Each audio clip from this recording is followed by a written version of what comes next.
नमस्कार, प्रांजल ज्ञान गंगा में आप सभी का स्वागत है। मैं गीता रावत आज आपके समक्ष श्रीमद् भगवत गीता के 15वें अध्याय के महत्तम के साथ उपस्थित हूँ। आप सभी को विदित है कि पहले हमने अध्यायों का पाठ किया था, अब हम उन अध्यायों के महत्तमों का पाठ कर रहे हैं। तो चलिए आज हम 15वें अध्याय का पाठ करते हैं, जिसका कि 14वें अध्याय का पाठ करते हैं, जिसका कि नाम गुण त्रय विभाग योग है। तो चलिए अब पाठ आरंभ करते हैं। ओम श्री परमात्मने नमः। श्री महादेव जी कहते हैं, पार्वती अब मैं भवबंधन से छुटकारा पाने के लिए साधन भूत 14वें अध्याय का महत्व बतलाता हूँ, तुम ध्यान देकर सुनो। सिंहलद्वीप में विक्रम बेताल नामक एक राजा थे, जो सिंह के समान पराक्रमी और कलाओं के भंडार थे।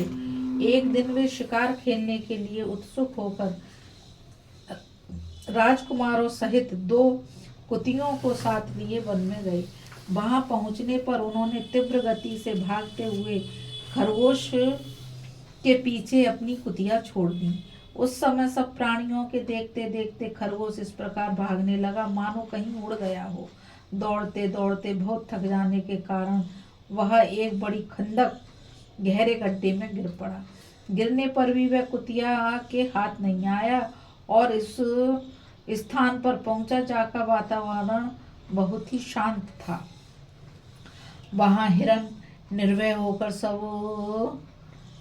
होकर सब और वृक्षों की छाया में बैठे रहते थे। बंदर भी अपने आप टूटकर गिरे हुए नारियल के फलों और पके हुए आमों से पूर्ण तृप्त रहते थे। वहां सिंह हाथी के बच्चों के साथ खेलते थे और सांप निडर होकर मोर की पांखों में घुस जाते थे। उस स्थान पर एक आश्रम के भीतर वत्स नामक मुनि रहते थे, जो जितेंद्रिय एवं शांत भाव से निरंतर गीता के 14वें अध्याय का पाठ किया करते थे। आश्रम के पास ही वत्स मुनि के किसी शिष्य ने अपना पैर धोया था।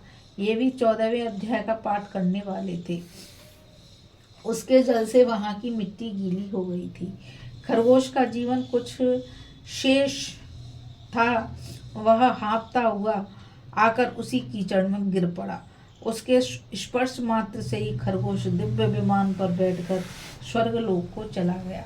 फिर कुतिया भी उसका पीछा करती हुई आई।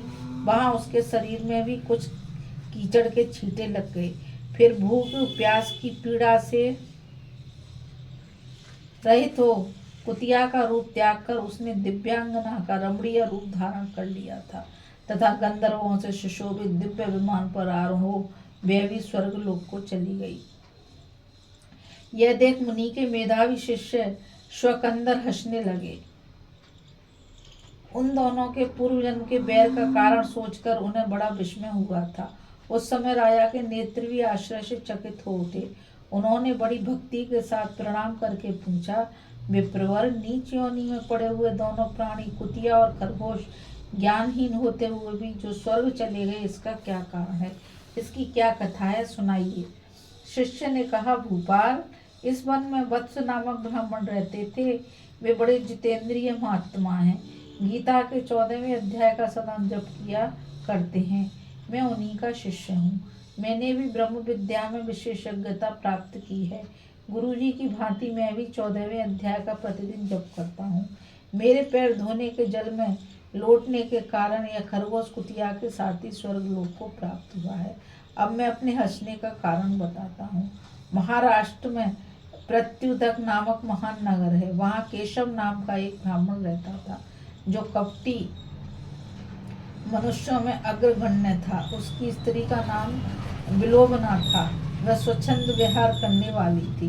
इससे क्रोध में आकर जन्म भर के बैर को याद करके ब्राह्मण ने अपनी स्त्री का वध कर डाला और उसी पाप से उसकी खरगोश की योनि में जन्म मिला। ब्राह्मणी भी अपने पाप के कारण कुतिया हुई। श्री महादेव जी कहते हैं, यह सारी कथा सुनकर श्रद्धालु राजा ने गीता के 14वें अध्याय का पाठ आरंभ किया। इससे उन्हें परम गति की प्राप्ति हुई। बोलो श्री शंकर भगवान की जय। बोलो श्री पार्वती मैया की जय। अभी हमने 14वें अध्याय के महात्म को पढ़ा और इसमें जाना कि किस प्रकार से उन 2 अज्ञानी जीवों का उद्धार हुआ।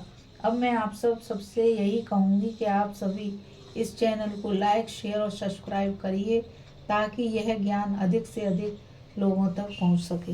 नमस्कार, जय श्री कृष्णा, राधे राधे।